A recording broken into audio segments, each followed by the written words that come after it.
Today is Saturday, October 5th, and I'm gonna be honest, I don't really know what I want to talk about.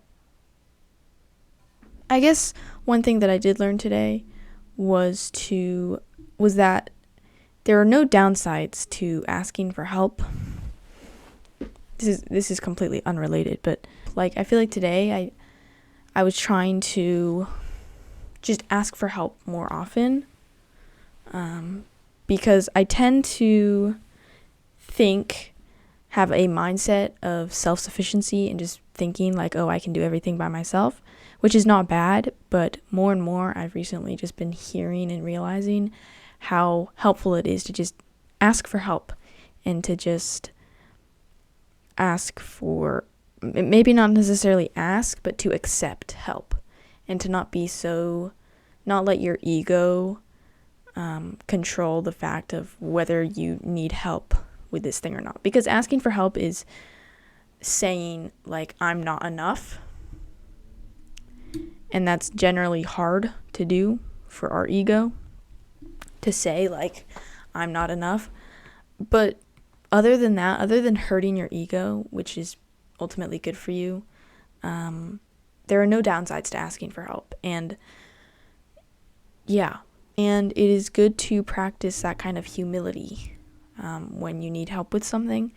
Because yes, I do, just me as a person, I do try to think of myself as a self-sufficient person and try to not ask for help just because I feel bad whenever I ask other people for help. But asking for help is just, you don't need to actively not ask for help. I hope that makes sense. Unless, it is super inconvenient for the other person. Since I don't really have something that I necessarily learned today, other than the fact that I think it's important to ask for help, let's try to analyze this. I'm going to try to go through my thought process for analysis. So normally I go through the why, the what, and the how. So why should we ask for help? What is the cause to us asking for help? It's usually because, like I said, we are not enough and we need assistance. We need maybe another brain, or maybe just more hands, more working bodies. Or maybe, we need our 2 hands, 2 feet, 1 brain, 2 eyes, 2 ears, 1 mouth, 1 nose. Those are not sufficient for this task we're trying to do. So there's usually a problem at hand, and we're trying to fix this problem, and our own abilities are not sufficient. So we ask for help. That is the why of asking for help. That is why we ask for help. Now, we should be asking for help more often because we need to realize more often that we are not enough and that our abilities are not sufficient. And we need to realize that more often so that we don't get stuck in this problem we're trying to solve. So, why do we ask for help? Because our own abilities are insufficient. And why we should ask for help, we should be realizing more that we are not sufficient. And we should be realizing that more because we are not sufficient. You can't really live life alone. You need other people, you need other resources around you, including relationships. And you need to realize that, because if you think that you can live life all alone, I haven't thought about this a lot. Maybe I'll talk about that tomorrow, but I don't think that would turn out very well. And it's good to build relationships, especially ones where both sides are vulnerable and humble and able to ask for help and those kind of things. So that is why we should ask for help and why we do ask for help.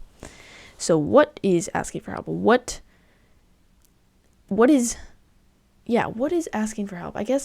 Asking for help is just kind of like what I said earlier. There's a problem that we need to solve, and our own abilities are insufficient to solving that problem. And so the what of asking for help is that we are insufficient, but adding another person or adding another couple people makes it sufficient. But let's say it's a mechanical job. Let's say you're building a desk. Let's say you're building an IKEA desk, and you need help. You need more hands. So one person can't solve that problem by themselves. So insufficient plus insufficient plus insufficient.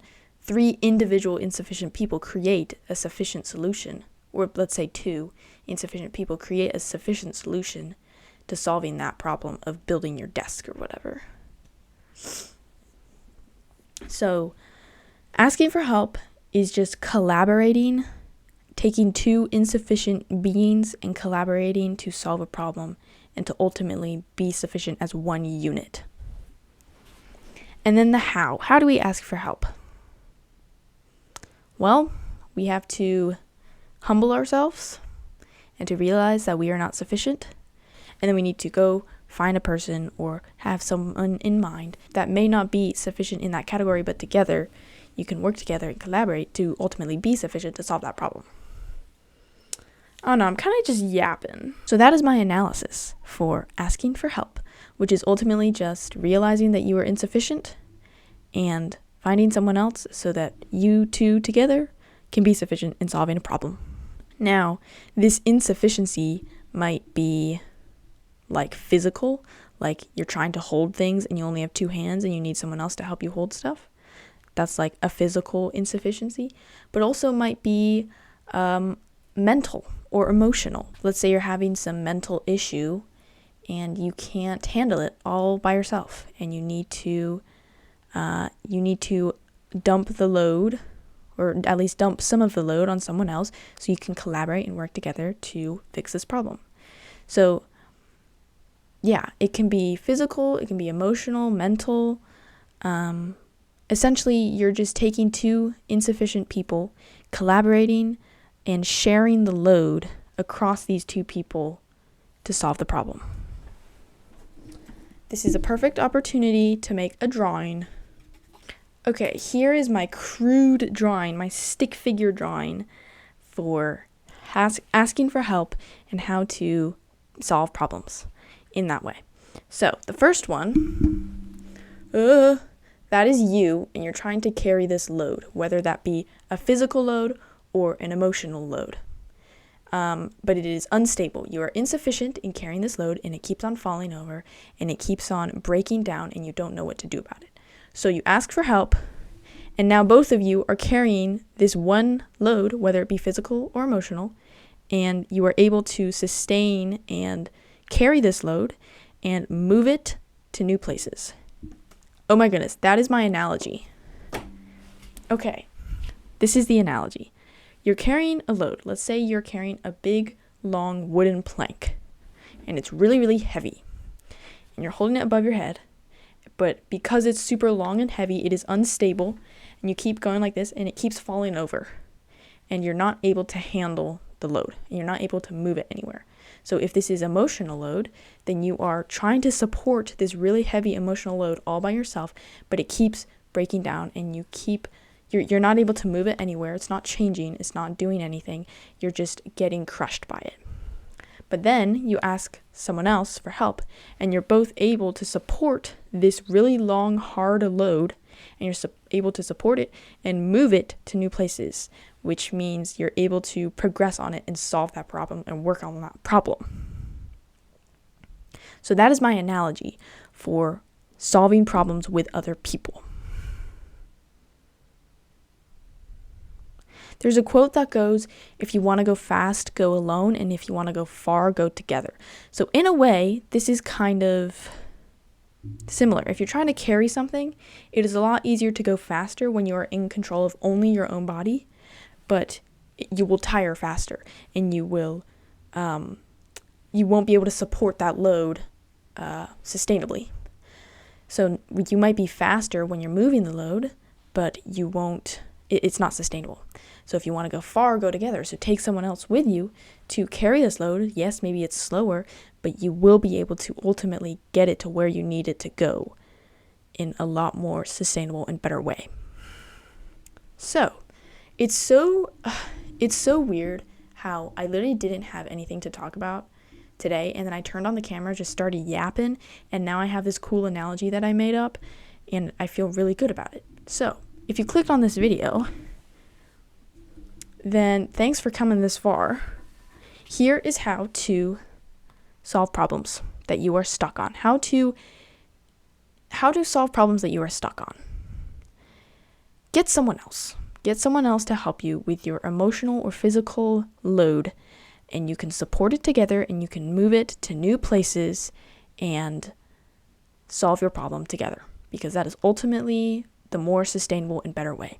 And I'm going to really try to have the mindset of asking people for help more often, because it is a benefit for all parties, and there is no downside, and you need to just humble yourself and realize that you are insufficient and that you need help. Now, one last thing. There is a person out there who can help you with your emotional, mental, life load, with any load in your life.